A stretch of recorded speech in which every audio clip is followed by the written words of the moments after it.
So who's this webinar for? Anyone who's responsible for driving cybersecurity revenue in a consulting firm. And you typically have questions such as, how can I measure my marketing efforts? I can't tell what's going on. How can I tell if marketing is going anywhere? How do I project revenue for marketing dollar? And how can I tell if something is doing any good for me? So without any further ado, let's get started. Starting with, what does marketing do again? Just a reminder, marketing isn't just putting LinkedIn ads or just having a Twitter account or just email. It's a series of activities that need to be done in cohesion in order to produce the desired effect, customers. So generally, when we think of marketing, we start with stuff like brand awareness. People should know you exist. You're tied to a context. You're a cybersecurity consulting firm. Your target audience should know this is something you do, and they should be able to attribute you to a special areas, such as, you may be NIST 171 compliance or a compliance expert, or maybe a SOC 2 expert. So brand awareness, YouTube, LinkedIn, all of that goes here. Second step then comes in is you build a relationship with your interested prospects. For that, you have them repeatedly engage with your marketing collateral. It's a big sale. It's a consulting sale, and consulting sales do not happen overnight or in one pass. It typically requires your audience to look at you over and over again, build confidence, build trust, be inspired, and then they start to take action. So we care about this continuous engagement with our prospects a lot. It's a critical step. Then we want the serious buyers to contact you for service requests. So if you have serious buyers, they're relevant and they're not, looking for something that you don't offer. The step after that is you show them your corporate capabilities, you qualify them as a prospect, you walk through your capabilities and what they need to accomplish in order to be compliant. It's a critical step. Once they have gone through that step, they receive your statement of work or contract, which they can look on, compare, decide what they want to do, and eventually they become a paying customer. So for a typical cybersecurity consulting firm, you take all these steps in order to become a customer. You don't usually go from step 1, like LinkedIn, straight to becoming a customer, step 6. A lot of times we run into folks who think that just because they're doing a lot of blog posts or LinkedIn marketing, they should automatically have paid customers, but that's not how it goes. So let's take those steps and turn them into data points, metrics that we can measure. So first metric I would advise you to look at is exposure. Learn to wrap your head around what % of the audience that you care about is looking at you. What is your exposure out there? Are you just creating things for yourself, or have they been put in front of your target audience? So this metric is a cumulative sum of many other metrics that come together. If you're doing paid search ads, like in Google, you can look at how many impressions you had. If you have YouTube videos, you can look at how many people watched that YouTube video, or all of them. If you had press mentions, blog views, etc. These are all exposures. This is how people saw you. LinkedIn ads, same thing. Then the second thing that comes along is engagement. And in engagement, we look at repeat visits and folks who want to consume your content often. As I mentioned, this is a critical step because consulting sales don't close with just one ad impression. It's not an impulse buy. It requires repeated exposure, and a good marketing team tries to find out what that exposure set looks like. You want to do the minimum number of effort to get the maximum number of value here. Then the third step is, you basically go from marketing to sales funnel. Here, somebody reaches out to you or you reach out to them, and the discussion is on how can I be helped, or how we can help you comply with NIST 171 or SOC 2, ISO 27001, whatever is it that's important to you. You're discussing that with your prospect. Afterwards, some of them are going to require demo and presentation. So for that, you want to have the number of prospects who you have made a pitch to. In a quarter or in a month, that number I would say is readily available. After that, you look at the number of contracts you have sent out. Just because you have spoken to someone doesn't mean that they are willing to talk to you again. People shop around a lot as well. So a smaller % of all the prospects that you will talk to will end up receiving your contract. And then they will look at it, they'll compare it, and out of that, a percent will convert into a paying customer. So you want to look at the number of prospects in all of these stages, prospects you made a pitch to, prospects who have received your contract, or the prospects who are becoming paying customers. To illustrate this, I'm going to take you through a journey of a hypothetical company, Acme Cyber Pros, and I'll show some sample data just made up, but it tends to flow like typical companies do to help you understand how this journey begins and how you look at the data points. So the first thing we do is for Acme Cyber Pros, we're looking at their marketing funnel summary. So you already know what exposure is. Exposure is the target number of individuals or companies that really received, your message or were exposed to it. So let's say this company in 2Q 2021 had 1,200 organizations that were exposed to their marketing. Excuse me, let me make sure my stuff is working correctly. I think it is. Right next to that, we look at conversion rate. Conversion rate is what number of people ended up moving to the next step compared to the previous step. And on the right side, I have industry averages that come from some of my experience as well as things that are known about the industry overall. So this chart by itself is a critical overview of where your consulting business stands. You know that you're exposed to 1,200 organizations. Out of those 1,200, let's say 80% are extremely interested and engaging with everything that you're doing. And then out of those 80, there are 15 that came out to you for inquiries. Hey, I want to understand how this works. Do you guys do this, and that? Out of those 15, 8 ended up getting a demo or presentation where you sat down with them and you did a presentation on your corporate capabilities, what they need to accomplish, what you should be doing. Below that, let's say hypothetically 3 ended up getting a contract and all 3 of them ended up signing up with you. So we look at it, the important thing here for us is not just these absolute numbers, but how these percents compare to our previous averages or the industry averages. Typically, you see 5% of really good exposure becoming highly engaged at the minimum. So you're doing a little bit better there.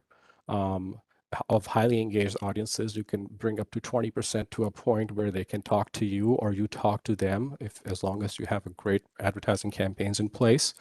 And then, in this particular case, we see that 18.8% ended up going to inquiry versus 20. So there's a gap here, and that gap is what we want to keep an eye on.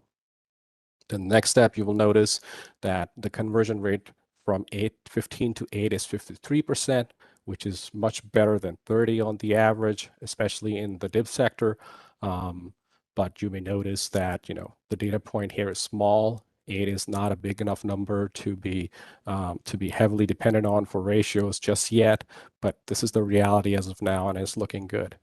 Then you will notice that roughly, out of 8, 3 ended up in contract. The general rule of thumb is, of all the good presentations you have done, at least half of them should end up in a contract with your customer. They should look at it.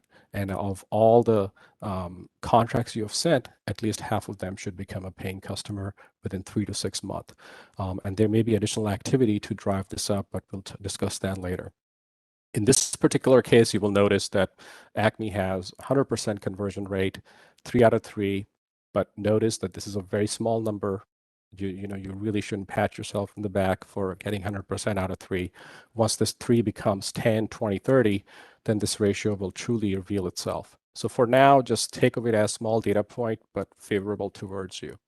And my tip here, most of us are exposed to this data. We're looking at how much exposure we got, engagement.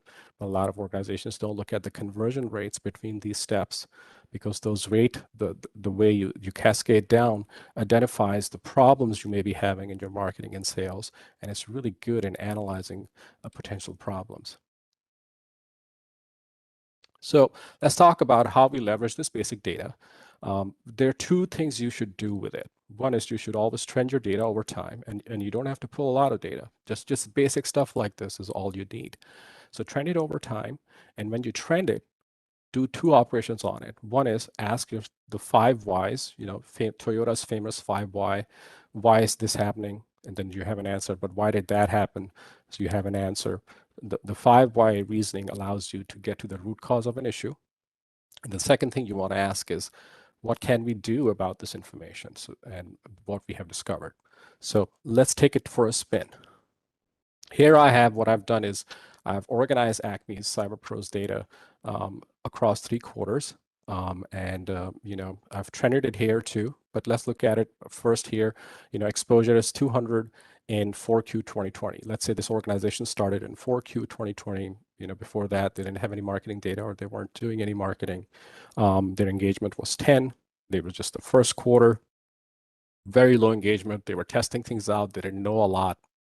There were no inquiries, didn't give out any demo presentation, no contracts sent out, nothing was won. So the first quarter kind of looks like this. And you can be really good at increasing your exposure early on. You can get a head start. But if you're like a DIY shop who's putting themselves out there and doing the work as well as marketing, you're going to probably end up looking like this. Then in the second quarter, their exposure number went up. So let's say they did a webinar where there were a lot of DIB companies showing up. They went from 200 to 750. And then in 2Q, they've ended up going to 1200. So that's a pretty decent growth rate here, you can see. And this curve doesn't need to be linear. It can also go up exponentially and flat out. It may go up and taper off. It depends on how aggressively you initially launched and what kind of campaigns you do at the end. And the second metric you were looking at is engagement. The first quarter they launched 4Q 2020, only 10 organizations engaged with the content that the marketing team produced. But notice that in 1Q 2021, things got a lot better. And we need to figure out why they got a lot better. So I'll get to that. And then 2Q 2021, it really doubled again to 80. So this is a healthy number starting to go up. You have a list that is very intrigued by what you have to say. They're repeatedly showing up in your webinars. They're clicking your white papers. They're downloading your infographics. They're following you on LinkedIn. And, there are 80 potential buyers who are into you. This is really good. This is the stuff you have to know. If you don't, you're shooting in the dark. And a lot of times we run into folks who are just doing this part in 4Q 2020, and they have no idea why the rest of the stuff isn't working. So it fills up over time, as you can see, slowly fills up over time. It takes 2-3 quarters in a DIB sector, for example. If you're doing cybersecurity to the DIB, it'll take you 2-3 quarters to fully flush out all the way to the end. Then notice that the inquiries went from 0 to 25, which is fantastic. We're going to want to know what happened there. And then they dropped. That's strange. So 25, 1Q 2021, 15 on 2Q. Ooh, what's going on? Let's look into that. Then demo presentations. You went from 4 in 1Q 2021 to 8, double, fantastic. We can see that one up going up too. So inquiry went up and fell down, demo presentations going up, and the accounts you sent into contract. And finally, in the second quarter of 2021, you were able to send out 3 contracts, and lo and behold, all 3 of them became a customer. So I showed you this end state. Now I'm showing you how it looks trended. And I'm also showing you underneath, as I mentioned in my previous chart, that you have to keep an eye on conversion rate trends. What is the rate from going from here to here and here to here? So now we have started tracking all of those here too. First quarter, which is 4Q 2020, there's not much going on. So it's mostly NAs and zeros. Then 1Q 2021, you have a 5% conversion rate. Then inquiry shot up substantially to 69% roughly, 66% roughly.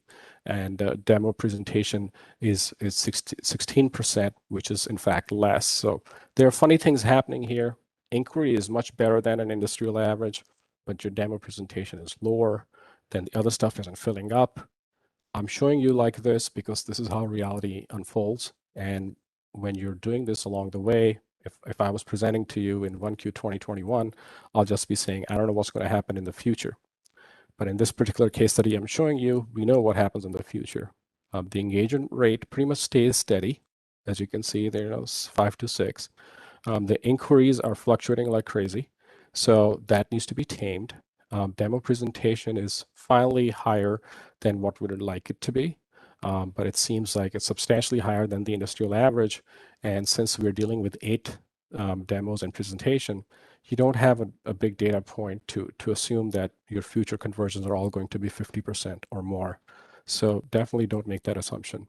And then you will notice that your contract rate is 37% from here to here, from 8 to 3, which is lower than what you would like it to be. And then the one rate is 100%. But again, there are only 3 data points, and it could be a chance event that all 3 of them decided to go with you. If you had 30 data points in contract, there's no guarantee that all 30 will become 1. So that's kind of important. So this 100% is misleading in the way because it is a small data point. The other thing you would notice is I do most of my reasoning with just the numbers because there's a lot going on here that you can carefully look and think about. The charts are really good for just giving a broad overview to an end consumer, like, to your board, or if you're a marketer listening in, if you're presenting it to your exec team, you can show them the charts. But once in a while, at least once a quarter, it's helpful to dig into the metrics themselves and not just the charts and start reasoning with them the way I'm about to show you. So the first step was trend the stuff, just pull it out there. And once you got it for each quarter, chart it up, take a look at it, see what's going on, what's going up, what's going down, and then we reach to the 5 whys. So here I want to show you an example of 5 whys at work with data. First question we ask is, we can clearly see that exposure is up. So the question you ask is, why is the exposure up? Well, the answer to that is we did a whole bunch of awareness campaigns. We launched our YouTube channel. We've been putting out blog posts. We did a couple of guest webinars. We have a LinkedIn presence that's always growing. So we believe our exposure is up because we are doing all the right kind of marketing that drive exposure. And it's pretty hard not to drive your exposure up if you are doing basic marketing. I would guess almost anybody who's listening in today, if you were to pull your data, you will see that your exposure metrics are going up over time. And the second question we ask is, it's a 5 whys is, and I'm only going a couple of steps deep, is why is there a big jump in 2021? Why did our exposure go up? Answer could be, and I'm just making it up, the team may tell you, we tested a new ad concept around Spurs deadline. So that ad concept did really well and showed up on a lot of places and so on. So based on this knowledge, you can then next ask, what now? So what do I do with this knowledge that I just acquired? Well, what can I do with this? How can I leverage it? The answer is, we know that talking about Spurs deadlines drives something. So stay on top of DoD acquisition deadlines and drive urgency messaging as it happens. That's a really useful information that you extrapolated from your data point, and notice that this analysis, the whys and the what now, is done by the doers, the people who run the campaigns. Your data folks won't be able to tell you why this number is going up. What they can do is they can put it out for you, show it to you how it looks like, but eventually it's sales and marketing that owns the metrics and the explanation for why they're behaving certainly.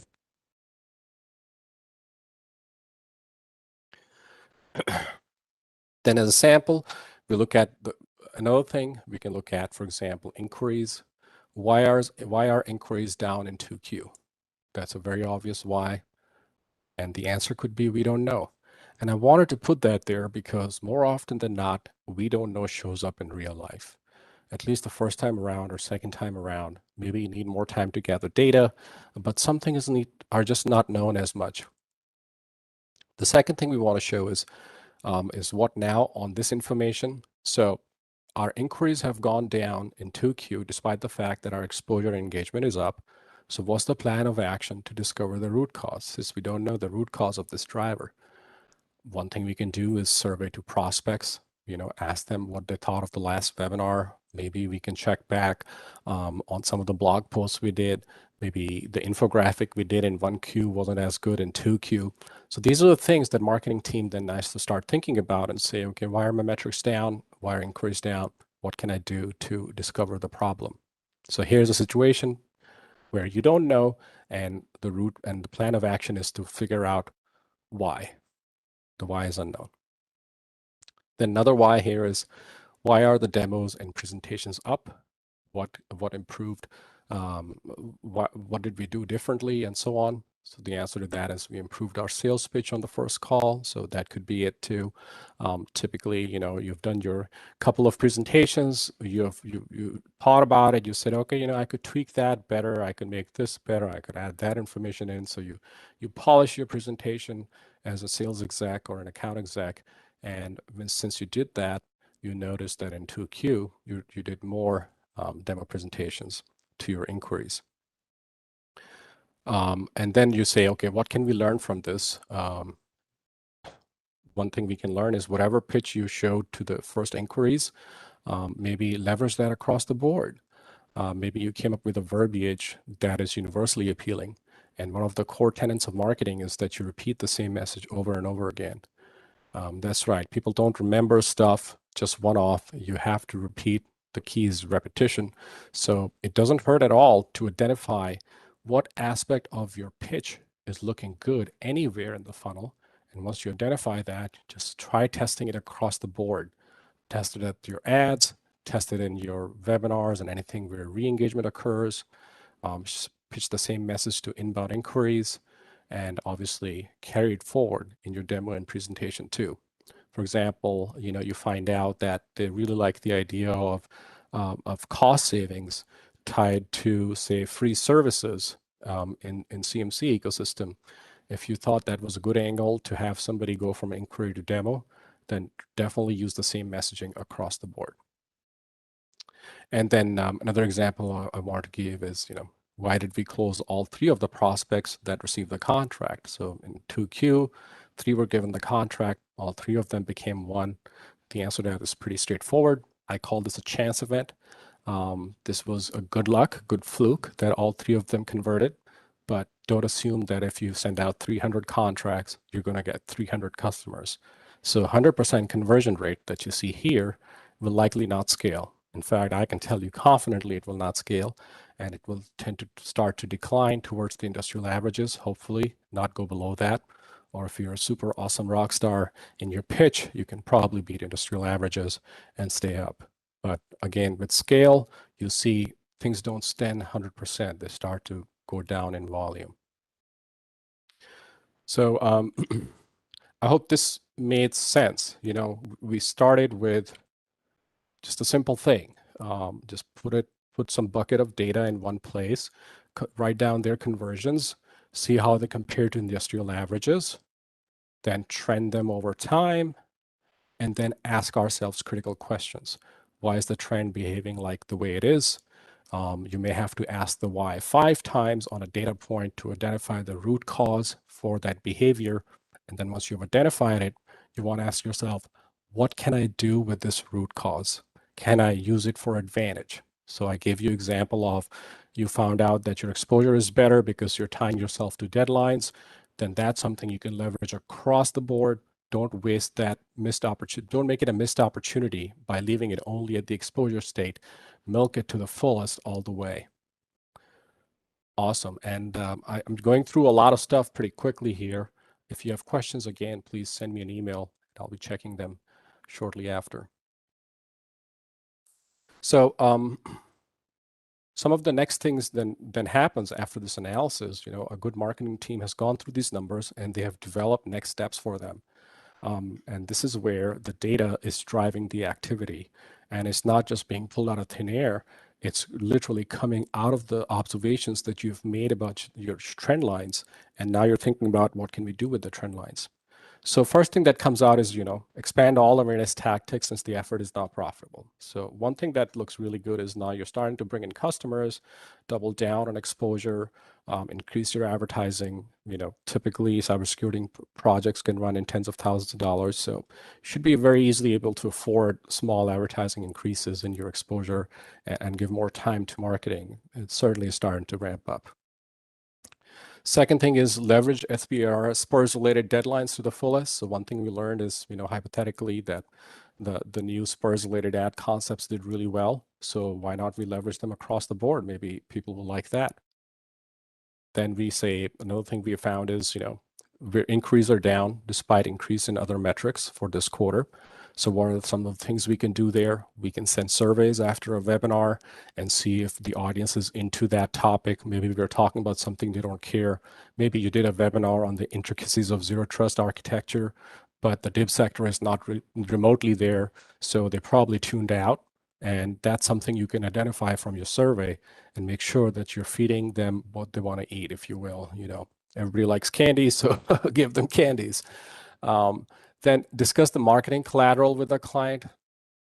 One thing you can do is, another thing you can do is you can show the marketing collateral that is driving inquiries to a client and say, hey, is this working or is this something off here?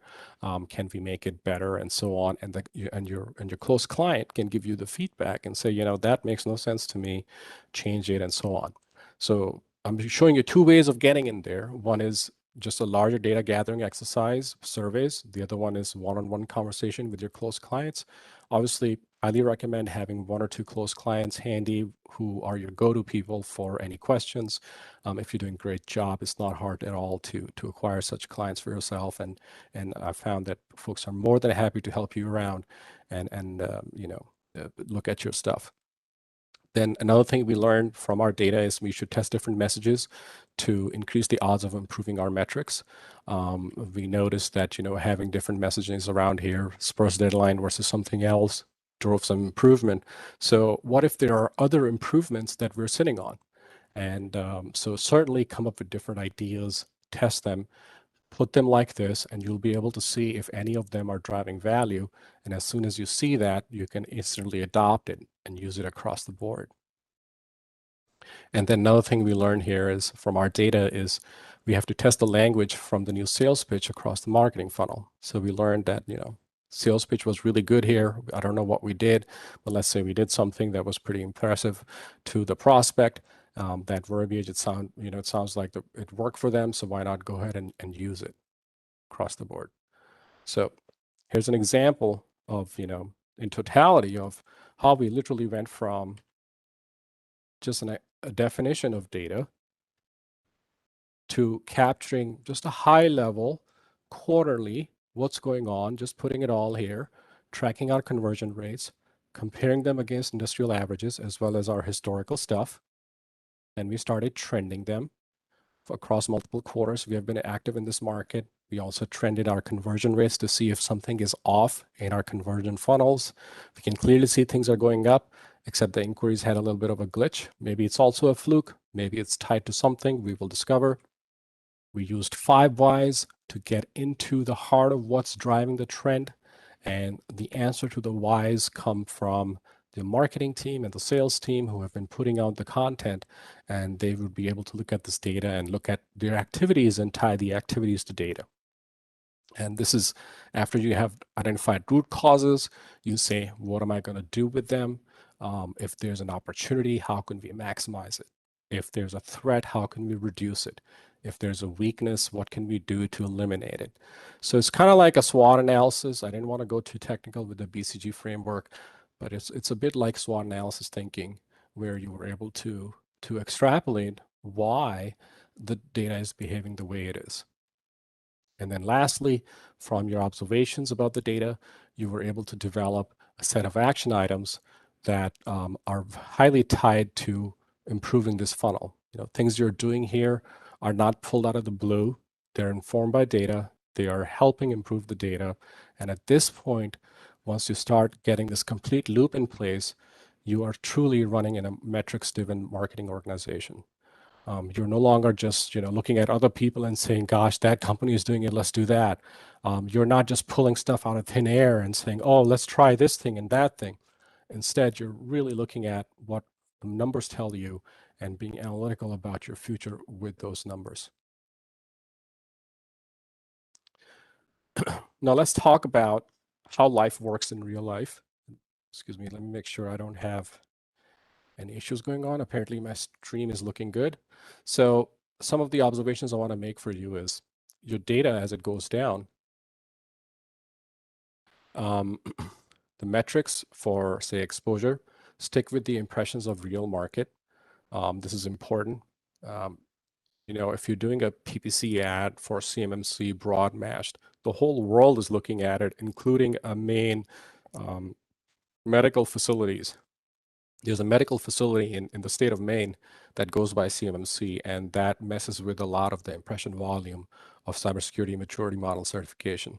So the important thing for you is to have clean data at exposure level. Otherwise, you will have just a whole bunch of millions of impressions that don't mean anything. Sometimes if you do a press release, they share with you that your press release was potentially viewable by 1 million people. That doesn't mean jack. There's not, the dip sector is less than 300,000, so it's highly unlikely 1 million exposure is out there. Don't believe those outrageous numbers. Try to be as precise as you can, but recognize they're going to be a little less precise at the top. It's happening out there in the world. It's captured by cookies. Cookies, we generally assume any cookie-based tracking loses 20% of its effectiveness. So, if you're looking at 100 conversions coming out of cookie, there could be 20 more that is the cookie's not accounting for. Then we have engagement.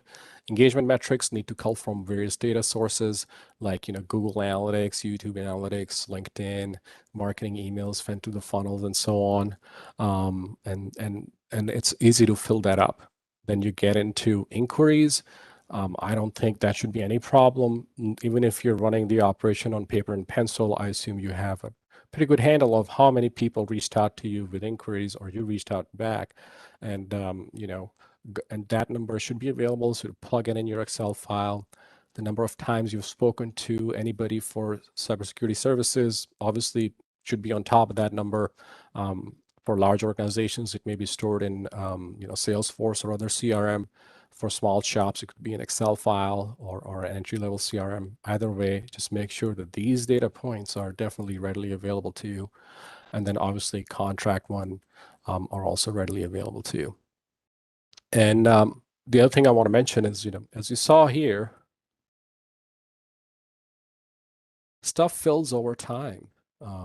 For the first 3 months, we didn't see much other than getting in front of the world and having some people say, okay, interesting. And then the next 3 months, it started getting really interesting because you had some demo and presentations, but the word is still out there. And then next 3 months is when you filled all the way in. So your funnel fills step by step over time. I chose a quarterly interval. I chose a very conservative example here. But if you're good in marketing and sales, you could fill this up like this in 3 months too, provided you have been there for a while. On the average, though, is the first quarter of activity in marketing generally doesn't fill the bottom. It only fills the top. And then Q2 and Q3 is where it really starts to fill up. Then use resources like Google Analytics, YouTube Analytics, LinkedIn, email marketing to build the funnel data. That's not hard at all. We all have access to these free tools. Definitely have Google Analytics on your website. If you're worried about privacy, then you can look at alternative analytics tools like AW Stats, which is not a SaaS. It's a server-hosted analytics package, and it will give you raw data from your server, organize it, and give you nice summaries. For our purposes, we're not looking for a lot of trend lines and a whole bunch of stuff. We're just looking at the basic funnel. That's the first and most important thing we want to get your handle on, and that basic funnel data is available through AW Stats and Analytics. Exposure data.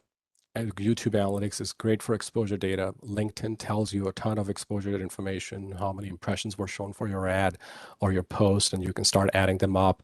And then email marketing, obviously, any tool you're using for email marketing is going to tell you how many times it was seen, how many times it was opened, how many times it was clicked. And a lot of the activity is just going into those data warehouses and just pulling it all together and making sure that you're only bringing in the relevant data, well, if you're selling CMMC services to the DIB sector, then you're only bringing in DIB sector related data and not from, say, fintech. So it's important to be super clean in that front. Third thing I would say is it's okay to not to know all the whys, and that's reality. I left an example where we had a we don't know. I did that deliberately because that's not the end of the world. When I started my career and I used to report we don't know, I used to be really worried. I was like, oh my God, everybody's going to judge me. But that's not what happens. We don't know it's the right answer sometimes because we don't know. So what should be done though is how can we get to the bottom of it? And as if you're a marketer reporting to execs, you should definitely have a set of solutions that you present to them saying, we don't know, but we're going to get to the bottom of it using surveys, interviews, or something like that. Then another thing I wanted to mention is, the more important thing here is the organization has the discipline to make decisions like I just did for you for Acme Cyber Pro. That you're not just shooting in the dark and hoping for the best. You're looking at your data and just deciding appropriately and developing new projects and activities that helps improve your funnel. Then notice that conversion rates drive the funnel. Keep an eye on their movement. It's just not the raw numbers, but the rate at which they drop down. So let's say 2Q 2021 still looked as conversion rate wise as 4Q 2020. Then you can put all the leads on top. You can do all the exposure work in the world, but you're not going to see much underneath. So that's why it's important not to ignore the conversion rate trends and stick with them and always benchmark against industrial average or your yearly or quarterly average. And the last thing I would say is don't make critical decisions with small data points. Small data points, I forgot the actual verbiage, but small data set doesn't have the ability to carry the weight we put on them. So just identify that we don't have enough data. This is what we're seeing, but over time, you're going to asymptote towards industrial averages. And obviously, last thing is your exposure data is going to be least precise, so don't agonize over it getting too precise there. But over time, as you go down the funnel, you start to get more precision in your metrics.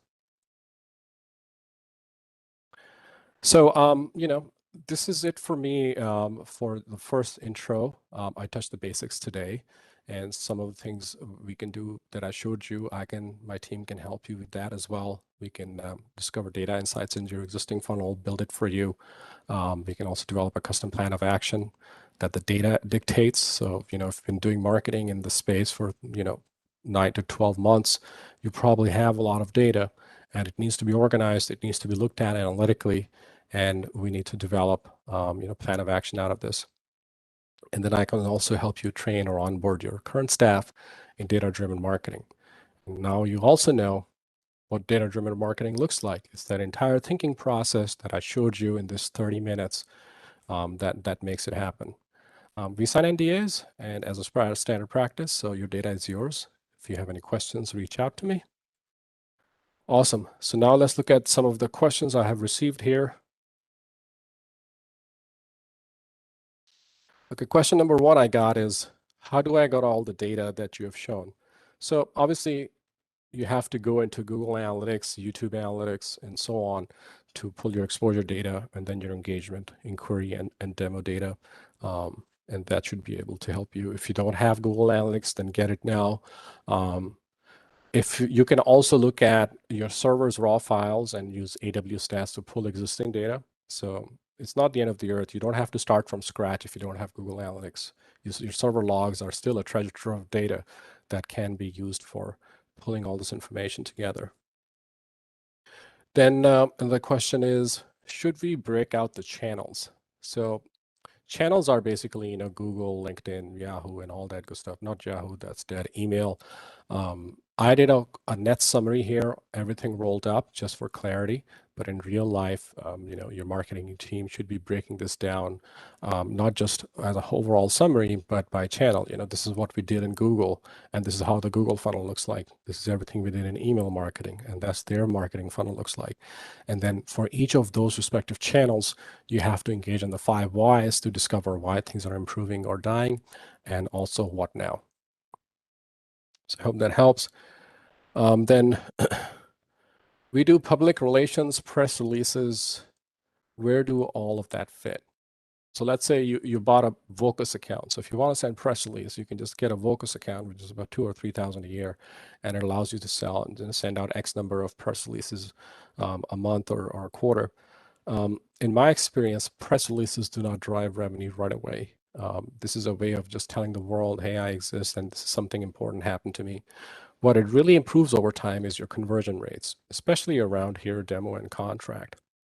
Because what happens is people who are demoed by your team, they're not demoed by a complete stranger. The target audience may know about you because of all the press activity you have done. So they may trust you a little bit more, which is why there's a higher probability that a set of prospects that have been exposed to your press releases is probably going to go from demo to contract, these 2 stages here, a little better than somebody who hasn't. So this is my experience, but you can always check out your own and build data.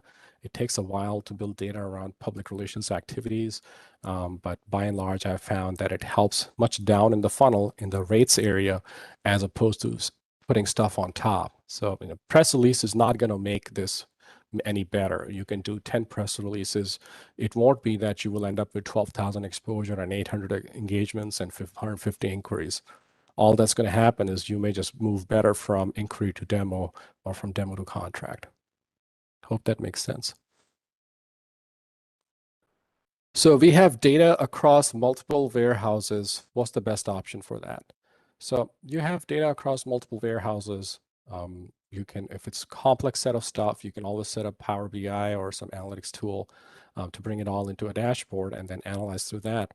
But I'm kind of old-fashioned, and I really prefer to put things in Excel and then do 5 whys in Excel. It's hard to do 5 whys kind of things on Power BI. It's a read-only environment. But in Excel, you can do that and summarize and play with the numbers and look at the metrics and so on. So by and large, if you have it across multiple data warehouses, it needs to be brought in, summarized into one Excel file, and the marketing team can then manage the PowerPoint. Okay, where should we attribute sales? The month of origins or a month of sale? Okay, this is a really good question. Thank you for asking that. What they're asking is, let's say you did marketing activity in 1Q 2021, and there was a prospect, DIB Company X, that was exposed to your marketing in 1Q 2021, but they became a customer in 2Q 2021. Should you attribute this sale to the month it occurred or to the month it originated? That is up to you. It's kind of like accounting principles, cash versus accrual basis. I'm right now doing the month it occurred, but you can also attribute to the month it originated. So DIB sector company X got it exposed to you in 1Q 2021, closed in 2Q 21. I generally put this in 2Q because accounting is, sales is responsible for their sales in this quarter. And we all know that stuff from the past generally tends to move over time. A lot of sales may not close in the same quarter. On the average, a DIB sector sale is at least 3 months long after you've had a chat with them. So stick with when it occurred, the sale occurred, and not when it originated.